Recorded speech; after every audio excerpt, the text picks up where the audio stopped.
Good day, sir. Hi, sir. Hi, sir. Okay, today we're going to talk about three flow meters. Mine will be turbine flow meter. And mine is VA flow meter. And mine will be ultrasonic flow meter. Hope you enjoy the video. Thank you.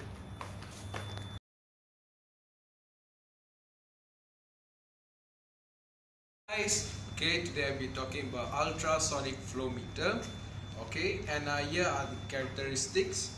Okay, it uses sound to determine velocity of the fluid, and at no flow condition where there's no flow of liquid or fluid, the frequency of wave into pipe and its reflection are the same.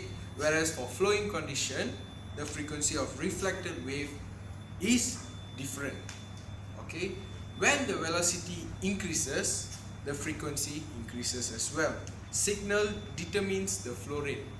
The reflection signals determine how fast or how slow the fluid flows.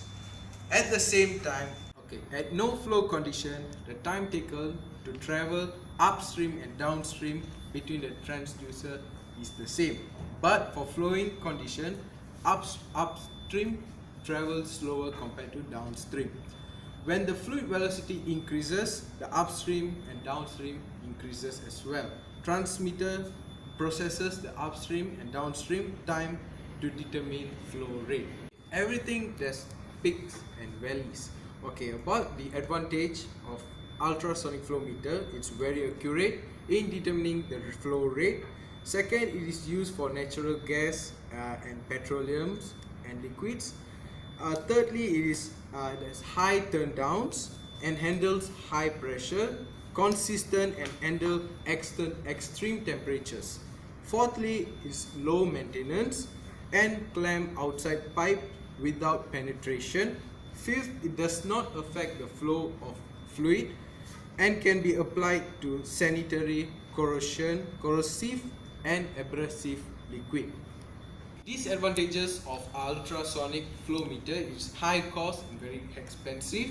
Second of all, it is very sensitive to vibration. And third, the pipe diameter changes due to the built up and the clamp on. Okay, about the safety applications and cautions.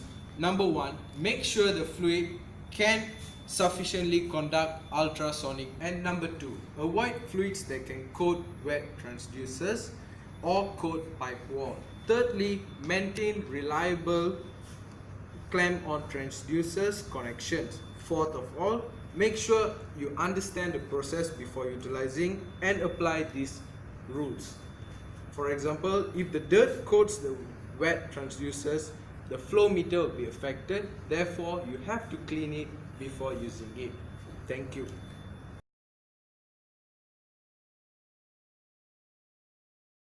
Good day, everyone. Today I'm going to talk about the turbine flow meter.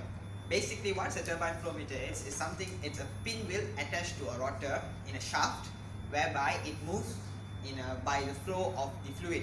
So, the blades of the turbine flow meter are angled in such a way that to be transformed that it moves in a way where the fluid flows. So generally in common, as the fluid flows faster, the turbine flow meter moves faster. So for a fun fact, this turbine flow meter has actually 7% of the world market. And how does the signal be analyzed from this turbine flow meter is, shaft rotations are detected by magnetic pulse. This is done by attaching a piece of a metal at the edge of the turbine blade. So, and it's actually attached externally so that it's avoided from getting into the wetted sensors. This is to detect the rate of the flowing fluid. This is done as the fluid flows, the turbine flow meter moves, and the movement is gives impulse, and it's detected in the flow meter. Right. There are pros and cons in our turbine flow meter.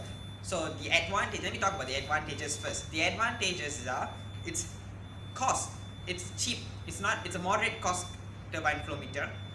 Secondly, it's very reliable in a clean, low viscosity and a steady flow rate water. Third, it's reliable in a clean fluid of rapid movement. Okay, so these are the advantages of the turbine flow meter. The disadvantages of the turbine flow meter: one, it's the bearing may wear off. It wears off easily. Secondly, it causes pressure drop, and it's not reliable for steam. Okay, there are several industries that uses this turbine flow meter in general, and among the most common industries that use this are waste and wastewater, food and beverage, oil and gas, chemical, power, and paper and pulp. Just before I end myself about this turbine flow meter, I would like to say there are some precautions in using this turbine flow meter. Firstly, turbine flow meter doesn't work well on high velocity fluid, so it should not be operated in industries where it uses high velocity fluid. Secondly, it's less accurate in low flow rate fluid. So turbine flow meter should not be. It's not advisable to be used in a low flow rate fluid. And thirdly, last one, turbine flow meter doesn't work that well in a dirty fluid, which means it's not really advisable to use in sewage systems and all that. This is because it will reduce the accuracy in the reading. And to bear in mind, we have some gear movement in turbine flow meter. Therefore, maintaining it may take some cost. So to bear the cost, it will take to maintain it is also something to be thought of. Right. That's all. Thank you.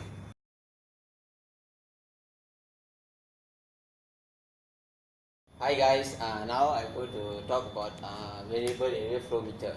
Okay, what is a variable area flow meter? It's used to measure the flow of liquid and gases, and there's a few forces involved in this flow meter. First is the weight of the float. This is called float. It can be in cone or it can be either in spherical shape. And the first force involved is weight. Weight. Second is the buoyancy force, as we learned in chapter 2, is buoyancy force, is labeled as A. And the one we have, the main function of the flow meter is the flow force, which is labeled as S. And this is what causes the float to change its direction up or downwards. And how does the flow meter works? Firstly, when the medium such as liquid or gases flows through the flow meter, the VA flow meter, it changes the direction. It depends on the velocity, and the weight of the float depends on the mass of the float, which is always stable there, while the flow rate depends on the velocity of the medium travel to the flow meter, and the buoyancy force depends on the density of the float and the volume of the liquid involved. The lastly is the flow force. The flow force changes when the equilibrium state is changed. For example, when the high velocity travel through the flow meter and change. So when it's already constant, so it will reach the equilibrium, which will be in the middle. When it's high velocity involved, it will move upwards, like slightly upwards, maybe here. That's how the flow meter works. That's all. Thank you.